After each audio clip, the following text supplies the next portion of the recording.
First of all, we will cleanse the area using 1% ethyl alcohol in order to avoid any bacterial or viral contamination.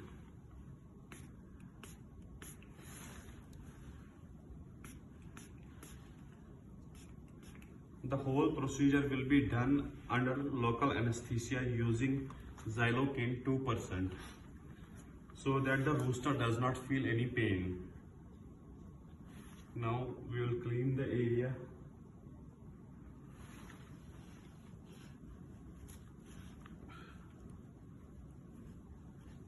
The whole portion has been cleaned. As you can see, the rooster's crown has grown very big enough. It is even restricting its eyesight.